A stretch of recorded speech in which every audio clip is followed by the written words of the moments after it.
অসমীয়া ভাষাটোৰ ওপৰত সাংঘাতিক ধৰণে আক্ৰমণ কৰিছে।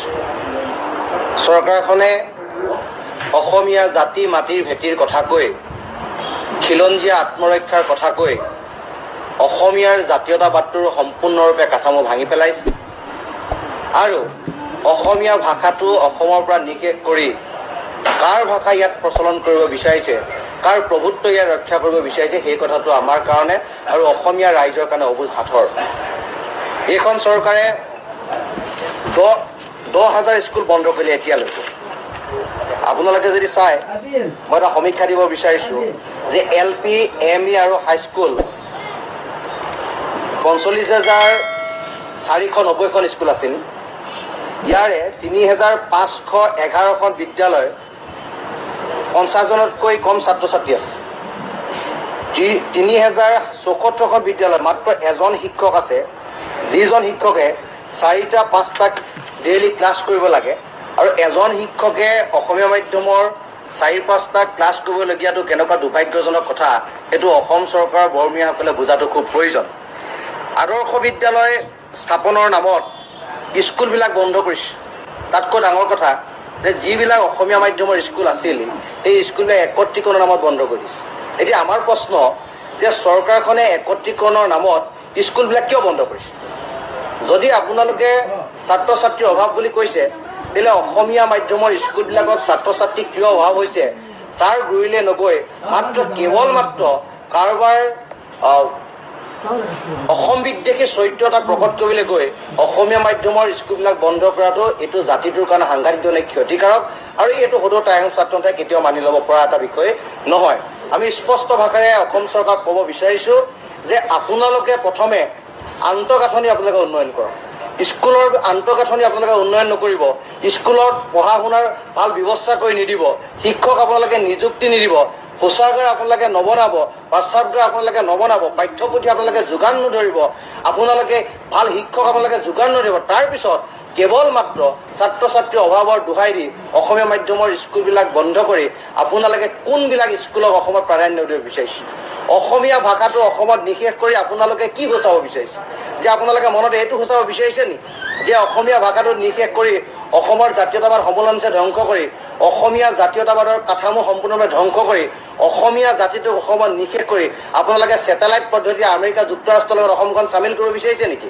যদি চামিল কৰিব বিচৰা নাই, তেতিয়া ইংৰাজী মাধ্যমৰ স্কুলবিলাকৰ ইমান প্ৰাধান্য দি অসমীয়া মাধ্যমৰ স্কুলবিলাক বন্ধ কৰা আপোনালোকৰ যুক্তিযুক্ততা ক'ত, সেইটো সদৌ টাইম ছাত্ৰসন্থাই চৰকাৰক পোনপটীয়াকৈ সুধিব বিচাৰিছোঁ। আমি এটা কথা স্পষ্টভাৱে জনাই দিব বিচাৰিছোঁ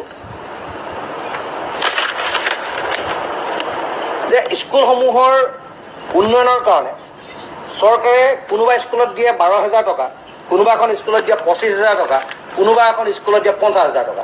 এতিয়া আমাৰ প্ৰশ্ন হ'ল, এই যে 12,000, 25,000, 50,000 স্কুলবিলাকত ইনফ্ৰাষ্ট্ৰাকচাৰ ডেভেলপমেণ্টৰ কাৰণে দিয়ে, কিন্তু তাতকৈ ডাঙৰ কথাটো হ'ল কি, এই পইচাকেইটাৰ পৰাই স্কুলখনে ইলেক্ট্ৰিচিটি বিল দিব লাগে, স্কুলখনে মোবাইল ৰিচাৰ্জ কৰিব লাগে, আৰু গাঁৱৰ যিবিলাক স্কুল আছে তাত কিবা বস্তু এটা কিনাৰ বিনিময়ত সেই গাঁৱৰ স্কুলবিলাকত তেখেতলোকে GST বিল বিচাৰে। গতিকে এইটো এটা অসমীয়া মাধ্যমৰ স্কুলবিলাকৰ ওপৰত চৰকাৰী বাহিনীৰ দ্বাৰা এটা শোষণ নিষ্পেষণ কৰা হৈছে আৰু যিকোনো পৰ্যায়ৰ বিনিময়ত অসমীয়া মাধ্যমৰ স্কুলবিলাক বন্ধ কৰি তেওঁলোকে এটা বেলেগ এটা পৰ্যায়লৈ অসমীয়া ভাষাটো লৈ যাব বিচাৰিছে আৰু অসমখনত যাতে অসমীয়া জাতিটোৱে মূৰ তুলি জীয়াই থাকিব নোৱাৰে তাৰ কাৰণে তেখেতলোকে ষড়যন্ত্ৰ ৰচনা কৰিছে। আৰু এই ষড়যন্ত্ৰক আমি কালাপাহাৰৰ অসম আক্ৰমণৰ লগত আমি তুলনা কৰিব বিচাৰিছোঁ। যি কালাপাহাৰে অসম আক্ৰমণ কৰি অসমৰ হিন্দু মঠ মন্দিৰবিলাক ভাঙি পেলাইছিল, আল্টিমেটলি তেখেতলোকে তেওঁ আহি পেলানি আমাৰ কামাখ্যা মন্দিৰ ভাঙিবলৈ উদ্যত হৈছিল, কামাখ্যা মন্দিৰত ক্ষতিসাধন কৰিছিল আৰু হিন্দুৰ যিবিলাক মঠ মন্দিৰ সকলো ভাঙি পেলাই। ঠিক সেইদৰে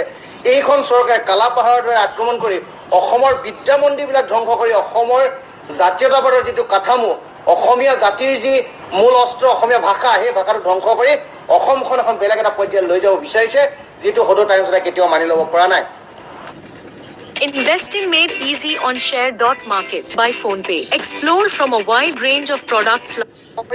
অসমখন এখন বেলেগ এটা পৰ্যায়ত লৈ যাব বিচাৰিছে, যিটো সদৌ টাইম ছাত্ৰসন্থাই কেতিয়াও মানি ল'ব পৰা নাই।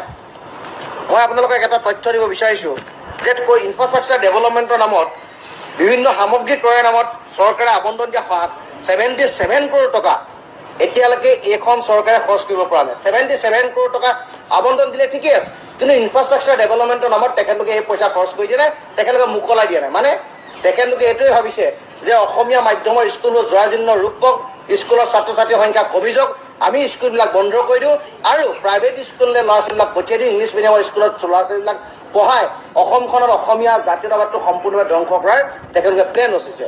ফাৰ্নিচাৰ ক্ৰয়ৰ বাবদ চৰকাৰে 65.31 কোটি টকা আবণ্টন দিছিল, কিন্তু 65.31 কোটি টকা আবণ্টন দিয়াৰ পাছত এইখন চৰকাৰে আজিলৈকে কাম নকৰিলে। কিয় নকৰিলে? যে তোমালোকে অসমীয়া মাধ্যমৰ স্কুলবিলাকৰ আন্তঃগাঁথনি উন্নয়ন নকৰা, তোমালোকে ছাত্ৰ ছাত্ৰীসকলক দুখ দিয়া, তোমালোকে শিক্ষকসকলক দুখ দিয়া, কিন্তু তোমালোকৰ যিটো কৰণীয় স্কুলসমূহ ডেভেলপমেণ্টৰ কাৰণে তোমালোকে যিটো কাম কৰিব লাগে সেই কামটো তোমালোকে নকৰা। সেইটো জাতিটোৰ কাৰণে আটাইতকৈ দুৰ্ভাগ্যজনক কথা আৰু ই অসমীয়া জাতিটো সম্পূৰ্ণৰূপে ধ্বংস কৰি পেলাব। সেইটো আমি স্পষ্টভাৱে আপোনালোকক জনাই দিব বিচাৰিছোঁ। অসমৰ 715খন স্কুল আজি গোহালি সদৃশ পৰিৱেশৰ মাজত আছে। এই 715খন স্কুল গোহালি সদৃশ পৰিৱেশৰ মাজত পাঠদান কৰি থকা হৈছে। গতিকে এই ক্ষেত্ৰত চৰকাৰে কিয় বিহিত ব্যৱস্থা গ্ৰহণ কৰা নাই? আপোনালোকে স্কুললৈ ছাত্ৰ ছাত্ৰী নাযায় বুলি কৈছে, কিন্তু 715খন স্কুলৰ উন্নতিৰ কাৰণে আপোনালোকে কিয় কাম কৰা নাই? সেইটো আমি টাই আহোম ছাত্ৰতে আপোনালোকক প্ৰশ্ন কৰিব বিচাৰিছোঁ। দ্বিতীয় প্ৰশ্ন যে 945টা প্ৰস্ৰাৱগাৰ বনাবৰ কাৰণে যেতিয়া চৰকাৰে অনুমোদন দিছিলে, তেতিয়া আজিলৈকে সেই 945টা প্ৰস্ৰাৱগাৰ কিয় বনোৱা হোৱা নাই?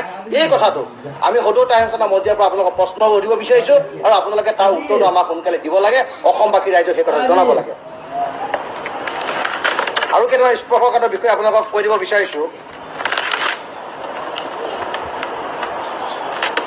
15-16 চনত প্ৰাথমিক বিদ্যালয়ৰ অসমৰ সংখ্যা আছিল 43,000।